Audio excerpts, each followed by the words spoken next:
तो दोस्तों, ईरान के सर्वोच्च नेता आयतुल्लाह खामनेई के निधन की खबरों को लेकर काफी असमंजस की स्थिति है। अमेरिका और इजराइल की ओर से लगातार दावे किए जा रहे हैं कि उनकी मृत्यु हो गई है, जबकि ईरानी सरकारी सूत्रों का कहना है कि वे जीवित हैं। डोनाल्ड ट्रंप के हालिया बयान के 6-7 घंटे बीत जाने के बाद भी खामनेई के जीवित होने की कोई तस्वीर या वीडियो सामने नहीं आया है। उनके निधन की आधिकारिक पुष्टि नहीं हुई है और ना ही उनका पार्थिव शरीर सार्वजनिक किया गया है। जब तक खामनेई का पार्थिव शरीर प्राप्त नहीं हो जाता या डीएनए जांच से पुष्टि नहीं हो जाती, तब तक इस खबरों को प्रचार, प्रोपेगेंडा और मनोबल गिराने की रणनीति माना जा सकता है। युद्ध और तनाव के समय ऐसी अफवाहें आम बात है। यदि सर्वोच्च नेता की मृत्यु की पुष्टि हो जाती है तो ईरान की प्रक्रिया बेहद कड़ी हो सकती है। खामनेई ने अपनी वसीयत में अमेरिकी युद्धपोतों को नष्ट करने की बात कही थी। ऐसे में संभावना जताई जा रही है कि ईरान सैन्य अड्डों के साथ साथ फारस की खाड़ी में मौजूद अमेरिकी विमानवाहक पोत जैसे यूएसए अब्राहम लिंकन पर हमला कर सकता है। अब देखना यह होगा कि ईरान की दूसरी पंक्ति का नेतृत्व Islamic revolutionary guard corps IRGC और खामनेई का संदेश क्या है और वे किस तरह से पलटवार करते हैं। खामनेई की मौजूदगी में ईरान का ध्यान इजराइल और अमेरिकी ठिकानों पर था, लेकिन रिपोर्ट्स बताती है कि मोसाद और अमेरिकी खुफिया एजेंसियां उन्हें ढूंढकर खत्म करने की रणनीति पर काम कर रही थीं। संभव है कि इस हमले में उनके परिवार के सदस्य, बेटी, दामाद, पोती, बहू भी मारे गए हैं।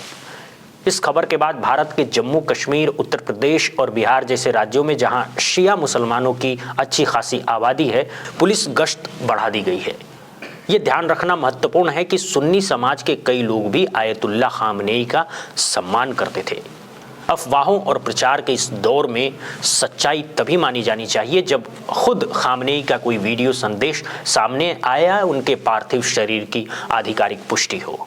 अगर ऐसा नहीं हुआ तो अमेरिका के इस दावे को और बल मिल सकता है। ये घटना रमजान के पवित्र महीने में हुई है, जब मुसलमान सुबह सहरी के लिए उठते हैं। ऐसे समय में इस खबर का आना और उस पर यकीन न हो पाना पूरे मुस्लिम जगत में अस्थिरता पैदा कर सकता है। फिलहाल ये कहना मुश्किल है कि खबर सच है या झूठ। अगर ये सच निकलता है तो ईरान मरो या मारो की स्थिति में आ सकता है और पूरे क्षेत्र में बड़े पैमाने पर संघर्ष छिड़ सकता है। फिलहाल पूरी दुनिया की नजरें ईरान की अगली चाल और खामनेई के जीवित होने के किसी भी संभावित सबूत पर टिकी है। ईरान के सर्वोच्च नेता आयतुल्लाह खामनेई के संभावित निधन को लेकर वैश्विक स्तर पर असमंजस और तनाव का माहौल है। अमेरिकी राष्ट्रपति डोनाल्ड ट्रंप ने दावा किया है कि इतिहास के सबसे क्रूर व्यक्तियों में से एक खामनेई मारा गया है। उन्होंने इसे न केवल ईरान की जनता बल्कि दुनिया के उन सभी देशों के लिए न्याय बताया जिन्होंने खामनेई और उनके समर्थकों के हाथों अपने लोगों को खोया है। ट्रंप के इस बयान से ईरान के अंदरूनी हालात और अंतर्राष्ट्रीय प्रतिक्रियाओं पर और अधिक धुंध छा गई है। ईरान के भीतर की तस्वीर बेहद मिश्रित है। एक तरफ आधिकारिक सूत्रों और कुछ मीडिया चैनल जैसे प्रेस टीवी ने खामनेई के निधन की पुष्टि की है। कुछ टीवी एंकरों को खबर पढ़ते समय भावुक होते और रोते हुए भी देखा गया है। अल्लाहु अकबर, अल्लाहु अकबर, अल्लाहु अकबर, मिनल मुमिनीन रिजालुन सदकू मा आहदुल्लाह अलैहि। वहीं दूसरी तरफ आम जनता में भारी असमंजस है। जब तक सर्वोच्च नेता का पार्थिव शरीर सामने नहीं आ जाता है या कोई वीडियो संदेश जारी नहीं होता है, लोग इस खबर को पूरी तरह सच मानने को तैयार नहीं है। ये स्थिति शोक और संदेह के मिश्रण वाली है। इस राजनीतिक अनिश्चितता के बीच सैन्य तनाव भी चरम पर है। खबर है कि दुबई के प्रतिष्ठित बुर्ज खलीफा के पास एक मिसाइल गिरी, जिससे वहां धुएं के गुबार छा गए। घटना के समय बच्चों सहित काफी संख्या में लोग मौजूद थे, खासकर रमजान के महीने में जब वहां भीड़ अधिक रहती है। इस हमले के बाद दुबई के अंतर्राष्ट्रीय हवाई अड्डे को बंद कर दिया गया, जिससे यात्रियों में अफरा तफरी मच गया है। इसका असर भारत पर भी पड़ा है। मध्य प्रदेश के केरल आने वाली कई उड़ानों को रद्द कर दिया गया है। भारत सरकार ने स्थिति पर कड़ी नजर रखते हुए जम्मू कश्मीर, उत्तर प्रदेश, बिहार सहित कई राज्यों में हाई अलर्ट जारी कर दिया है। इन क्षेत्रों में शिया मुस्लिम आबादी अधिक है और सुन्नी समुदाय के भी कई लोग खामनेई का सम्मान करते थे। इसीलिए किसी भी संभावित प्रतिक्रिया को देखते हुए सुरक्षा व्यवस्था कड़ी कर दी गई है। अब सबसे बड़ा सवाल ये है कि इस घटना के बाद मध्य पूर्व किस दिशा में बढ़ेगा। खामनेई के बाद ईरान की दूसरी पंक्ति के नेतृत्व और उनके प्रॉक्सी संगठनों की क्या प्रतिक्रिया होगी? क्या ये ताकतें और अधिक खूंखार होकर अमेरिका और इजराइल ठिकानों पर जबरदस्त हमले करेगी, या फिर अमेरिकी दबाव के सामने ईरानी नेतृत्व समर्पण की स्थिति में आ जाएगा और आने वाले दिनों में संघर्ष समाप्त होता दिखेगा? इस बढ़ते संकट के बीच सैन्य अभियानों के नाम भी सामने आए हैं। इजराइल ने ईरान पर हमलों के लिए शेर की दहाड़, roar of the lion, law and road जैसे कोड नेम रखे थे, जबकि अमेरिका ने इसे एपिक फ्यूरी नाम दिया था। वहीं ईरान की सेना ने जवाबी कार्रवाई को खत्म तूफान, एंडिंग स्टॉर्म का नाम दिया था। रॉयटर्स ने इजरायली अधिकारियों के हवाले से खामनेई के मारे जाने के दावों को दोहराया है। फिलहाल पूरी दुनिया एक अनिश्चितता के दौर से गुजर रही है, जहां एक ओर अमेरिका और इजराइल खामनेई के मारे जाने का दावा कर रहे हैं और उसे ईरानी जनता की जीत बता रहे हैं, वहीं दूसरी ओर इसकी आधिकारिक पुष्टि का इंतजार है। इस बीच क्षेत्र में सैन्य गतिविधियां बढ़ गई है और असैन्य ठिकानों पर हमलों की खबरों ने चिंता बढ़ा दी है।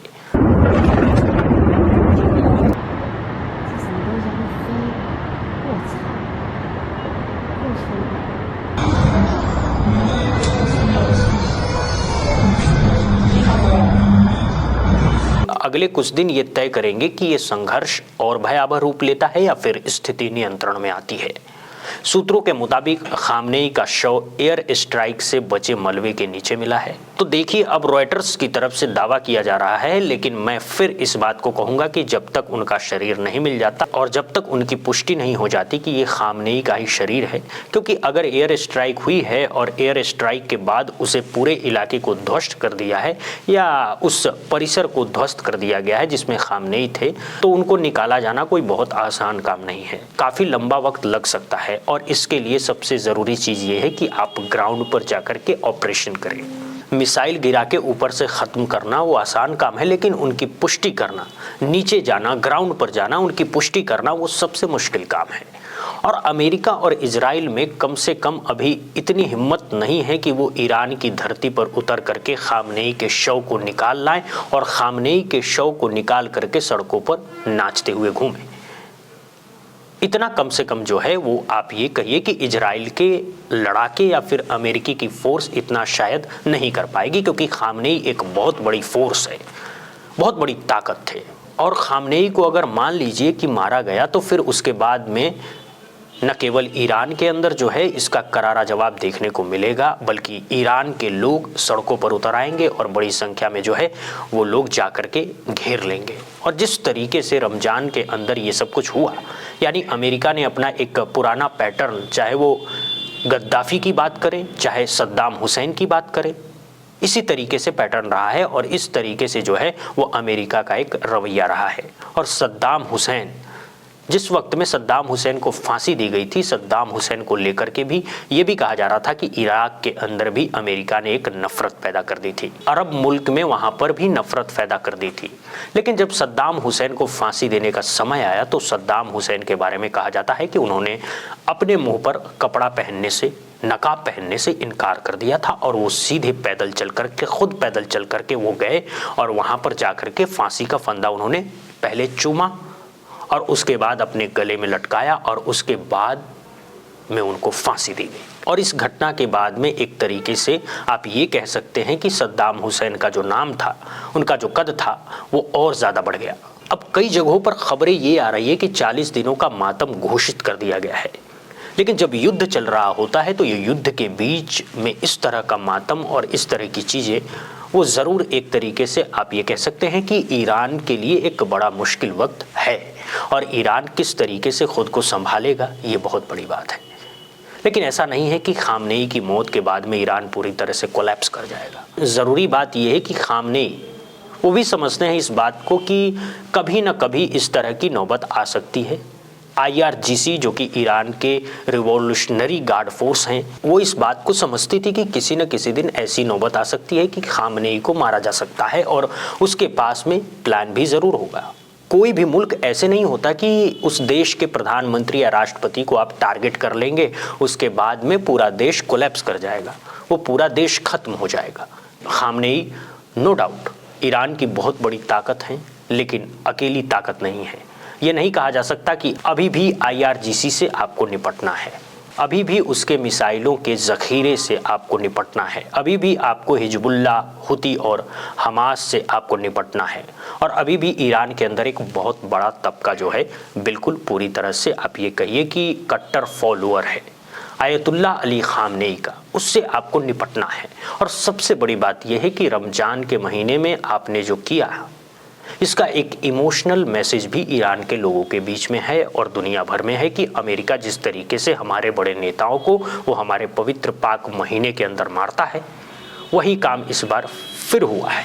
तो एक तरीके से पूरी दुनिया में इस वक्त अफरा तफरी है और अमेरिका वो इस बात को लेकर के तैयारी कर रहा है कि अगर पलटवार होता है, दूसरा पलटवार होता है, तो फिर उसको कैसे किस तरीके से उसका सामना किया जाए। और बड़ी बात इसमें यह है कि अगर जंगी जहाज़ों पर USS अब्राहम लिंकन उसको अगर ईरान डुबो देता है तो ये भी एक तरीके से अपने आप में बहुत बड़ी बात होगी।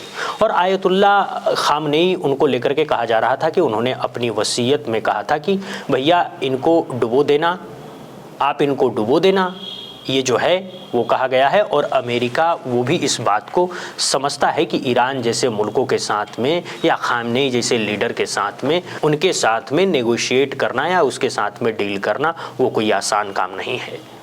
कई अमेरिकी अधिकारियों ने इस बात को कहा है कि खामनेई जैसे लोगों के साथ में डील करना वो आसान इसलिए नहीं है क्योंकि वो सरेंडर करने के लिए नहीं जाते हैं, वो अपनी मौत को चुनते हैं, मौत के लिए तैयार हैं, वो सरेंडर नहीं करेंगे। और ये जो है कहीं ना कहीं आपका यही एटीट्यूड है। उसी वजह से आपका मुल्क कई बार ऐसा भी होता है कि बहुत बड़ी ताकतों के आगे वो झुकता नहीं है, बहुत बड़ी ताकतों का आप मुंहतोड़ जवाब देते हैं और अपने देश के लोगों के अंदर एक राष्ट्रवाद की एक बहुत बड़ी भावना जो है वो आप लोगों के अंदर ऐसी पैदा करके जाते हैं कि आपकी मौत के बाद में आपके जिंदा रहने से ज़्यादा जो है उसका फ़ायदा एक तरीके से आपको मुल्क को मिलता है। तो अब खामनेई की अगर मौत हुई है तो खामनेई की मौत के बाद में अगर शब्द मैं अभी इस्तेमाल कर रहा हूं, अगर इस तरह से होता है तो फिर उसके बाद में ईरान के अंदर ईरान की फोर्स में इस तरह का किस तरीके से उबाल देखने को मिलेगा, इसका इंतजार रहेगा। ईरान की सरकारी न्यूज़ जो है वो और कई न्यूज़ पुष्टि कर रहे हैं, कई जगह पर अभी भी जो है वो शव को लेकर के इंतजार किया जा रहा है। ये भी कहा जा रहा है कि खामनेई की बेटी, दामाद, पोती, बहू वो भी इजरायली हमले में मारे गए हैं। और इससे पहले इजरायली PM नेतन्याहू उन्होंने कहा है कि खामनेई के मारे जाने के संकेत हैं, हालांकि उन्होंने सबूत नहीं दिया था। तो नेतन्याहू सबूत नहीं दे पा रहे हैं और यहाँ पर सब मीडिया जो है वो सबूत दे रही है कि नहीं, खामनेई ख़त्म हो गई है, खामनेई मारे गए हैं। आप किस तरीके से मान सकते हैं? दूसरी तरफ ईरान के विदेश मंत्री अब्बास, उनकी तरफ से भी कहा गया है कि विदेश मंत्री अब्बास वो कह रहे हैं कि ईरान के सुप्रीम लीडर खामनेई वो सुरक्षित हैं और सुरक्षित जगह पर हैं। रात को खबर ये भी सामने आई थी कि बीच में करीब 3 बजे के आसपास ये खबर सामने आई थी कि आयतुल्लाह अली खामनेई उनको पाकिस्तान के अंदर अमेरिका ढूंढ रहा है, जिस तरीके से ओसामा बिन लादेन को ढूंढ रहा था उसी तरीके से पूरी रात आज ऑपरेशन चल रहा है। और ये भी कहा गया है कि पाकिस्तान के अंदर भी अमेरिका की जो खुफिया एजेंसियां हैं, खुफिया एजेंसी के जो लोग हैं, उन्होंने उनको ढूंढने का काम किया है कि ऐसा तो नहीं है कि पाकिस्तान में जो है वो चले गए हों। आयतुल्लाह अली खामनेई, हालांकि पाकिस्तान इस वक्त में पूरी तरह से अमेरिका के साथ, लेकिन जब कल ये युद्ध की शुरुआत होती है उसके बाद में पाकिस्तान ने जब ये काफ़ी बड़ी संख्या में, आप ये कहिए कि जब पलटवार हुआ, 400 के करीब मिसाइलें दागी ईरान ने, तो उसके बाद में पाकिस्तान ने भी एक तरीके से निंदा की। पाकिस्तान ने कहा कि भैया ये युद्ध जो चल रहा है उसको आप ख़त्म करिए, उसको आप रोकिए। भारत की तरफ से नपी तुली जो है वो प्रतिक्रिया देखने को मिली। भारत के विदेश मंत्रालय ने कहा कि भैया इसको शांति से निपटाइए, जो जहां है हमारे नागरिक वो एम्बेसी के पास में रहें, गाइडलाइंस को देखते रहें। बहुत बड़ी संख्या में लोग एयरपोर्ट्स पर जुटने शुरू हो गए हैं। इस बीच में ईरान की रेड क्रेसेंट सोसाइटी, उनकी तरफ से बताया गया है कि अमेरिका और इजराइल के हमलों में कल सुबह जब इन हमलों की शुरुआत हुई थी तब से लेकर के अभी तकरीबन 200 लोगों की मौत हो चुकी है और 750 के करीब लोग घायल हो चुके हैं। और कल स्कूल की बिल्डिंग्स को भी जो है वो निशाना बना करके इजराइल ने जो है वो अटैक किया है। और कल भी मैंने इस बात को कहा था कि इजराइल के पास में टेक्नोलॉजी है, इस बात में कोई डाउट नहीं है। इजराइल के पास में इस तरह के हथियार हैं, इस तरह का सिस्टम है, उसके पास में मैकेनिज्म है कि वो यहाँ चाहे तो मुझे इस कुर्सी पर बैठे बैठे मार सकता है। इस बिल्डिंग में किस तरीके से जो है वो गोली आएगी, किस तरीके से मिसाइल आएगी, और इजराइल ने कई बार ऐसे ऑपरेशंस को जो है वो अंजाम दिया है। लेकिन सवाल इसी बात का है कि आयतुल्लाह खामनेई, IRGC जो कि ईरान की फोर्स है, वो सब इस बात को समझते थे कि भाई अगर हमला होगा तो हमला आयतुल्लाह खामनेई पर होगा और आयतुल्लाह खामनेई उनको सुरक्षित करना उनका पहला काम था। अब आयतुल्लाह खामनेई ऐसा नहीं है कि उन्होंने छाती खोल करके छत के ऊपर खड़ा कर दिया था कि आइए भैया मार लीजिए। अब क्या वाकई ऐसा है कि आयतुल्लाह खामनेई की जो लोकेशन थी वो पता चल गई? हालांकि आयतुल्लाह खामनेई जिस तरीके से, जिस जगह पर वो रहते हैं, वो इतनी सिक्योर है कि वहाँ पर राष्ट्रपति तक नहीं पहुँच पाते। ईरान के राष्ट्रपति या बहुत कम लोग हैं जिनकी वहाँ तक पहुँच है। और दूसरी बात यह है कि आयतुल्लाह खामनेई वो किसी तरीके का कोई फ़ोन और वायरलेस या कोई गैजेट्स वो इस्तेमाल नहीं करते, क्योंकि इजराइल वो हैक करके उसको उड़ा करके भी धमाका करवा सकता है। ये भी जो है बहुत बार देखा गया है। तो ऐसे में जिस तरीके से इस जंग की शुरुआत हुई, ये जो वक्त है बहुत नाजुक वक्त है।